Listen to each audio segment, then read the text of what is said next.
Hello everybody and welcome to an explanation of yesterday's video. I did tease quite a few of you with that video. Now before I start, I'm just going to apologise for the sound in here. I'm in a metal shed, so the acoustics are terrible, plus it's pouring with rain, so it's very noisy on the roof. So if you can't hear a word I'm saying, then don't worry, I'm going to be putting a better video out very soon. In fact, a review video of this tractor. So that pretty much gives it away that it is a new tractor and it isn't the 1220 repainted or with a new bonnet or something. I wish I'd brought the comments out actually, because some of the comments were, well, they made me chuckle, but at the same time I kind of felt bad for teasing some of you in such a way. Yeah, so we'll get to the point. This tractor is brand new, it isn't rented, it is mine. 3 hours, well 3.8 hours is what it's got on it. When I got it, it had 3 hours exactly, so I've done 0.8 hours. Now, although it's only 0.8 hours, sorry, I still have already got a pretty good feeling of what this tractor is like. I've got a good feel of how it is to use, and well, the front loader, which I'm going to go to in a second, is probably the thing I was most pleasantly surprised with. It was an absolute joy to use. Absolutely perfect engineering, and I'll cover that in a second. Basically, the ergonomics of it, that is mostly what I'm very impressed with, but of course the actual design, you can see very solid steel there, capable, amazingly actually, only capable of lifting, or at least rated to, about 400 kilograms, which is surprising because it really does look like it can pick up more, and to be honest it probably can do, but I suppose they do have to set a safe limit to it. It's the lawn bug.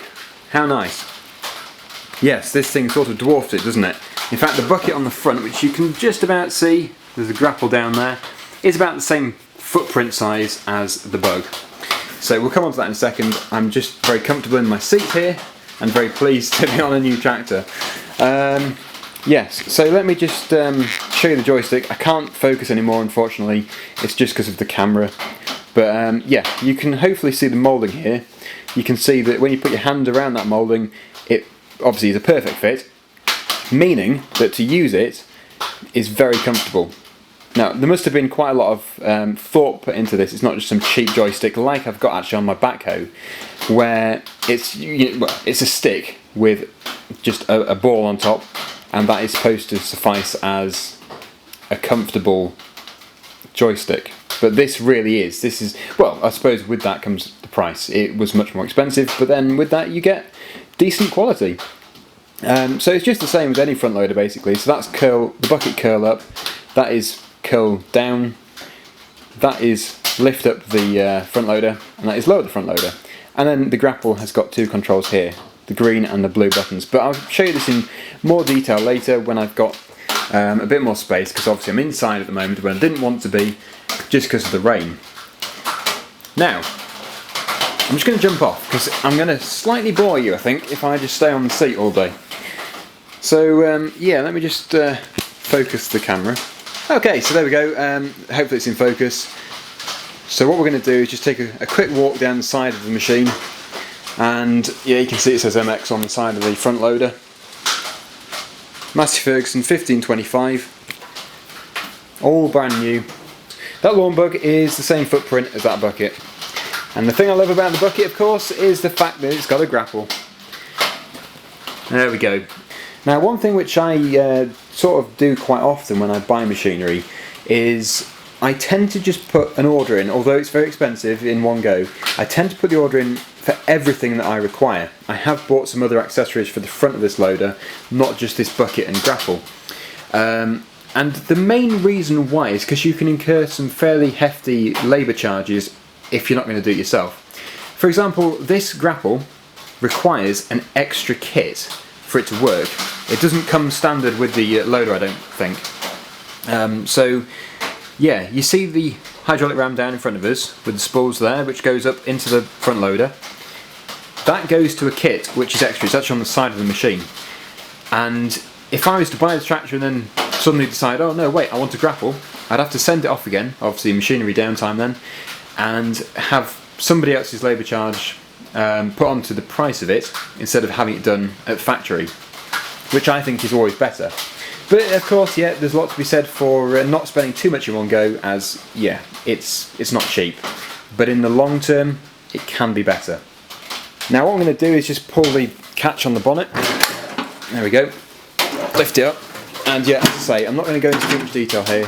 This is just going to be a very brief overview, so you can see inside the engine there and stuff.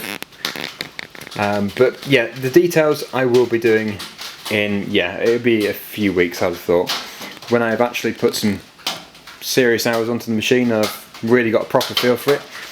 But it really is amazing how just 0.8 hours gives you a feel for a machine.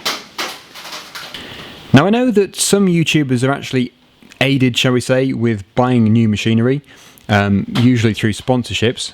I haven't been at all, this is totally owned by me outright, but I can understand why somebody would accept that kind of offer, having a discount on a tractor, or even a free tractor if you're lucky enough. But the issue is, the thing where I would feel a bit uncomfortable is when it comes to reviewing it or saying something about it, you're going to be totally positive, like over the top positive. So if somebody says, oh, I don't like this idea here, what do you think about it? You're going to say, oh no, that's really good, yeah, because you've obviously been given it for free or had a good discount on it. Whereas I'm going to do a review of this tractor very soon when I've had a better feel for it, and I'm going to be honest, totally honest. Now I already know that it's going to be a very positive review because I love these tractors and I've always known that, but if there is something which I sort of think maybe that could be changed in the future, in a future model, then I would pick it up. I would pick up on it, and hopefully at some point a manufacturer would see it and then think, oh yeah, we agree, or no, actually no, what's he on about? That doesn't need to be changed. That kind of thing. Because then it's going to improve the tractor in the future for somebody else, instead of you just sort of agreeing with the manufacturer and saying, yeah, it's great. Because that's not really that helpful, is it? But yeah, I think you get the idea. That's what I'm going to do. It's going to be a positive, very honest review. But yeah, as I say, it'll be a little while because I've got to put many hours on it first to get the correct feel for it. But no, it already feels fantastic, really. I mean, they're so simple to use. They are so simple. I should think a lot of you have already driven tractors anyway, big tractors, if you're watching this video. Now, I don't really get involved with big tractors, and some people have got stuff against that, I'm not sure why, but yeah, I just have always loved the combat tractors. It's what I need. I always need these tractors, so yeah, that's why I've got them, basically. Now, if there is anything else that you want answering, please do comment down below, but I'm pretty sure I have mentioned everything I want to for the time being. I will be doing many more videos in the future. So yeah, just a brief video for you there. I just wanted to sort of put some people's mind at rest because they thought it was rented or a different, well, the 1220 but with a different bonnet and stuff. And as fun as it is amusing my subscribers, I couldn't really just leave it without saying anything, could I? So there we go. Hopefully that is a bit of an explanation for you, and hopefully you are happy that I have bought this tractor. But yeah, you'll have to keep an eye out on this channel because there are going to be many more videos involving this machine. Basically any kind of servicing work, maintenance work, and working with the machine in a field somewhere, that's all going to be covered. So stay tuned. Please remember to share the video, like it, and yeah, I'll see you very soon. Bye for now.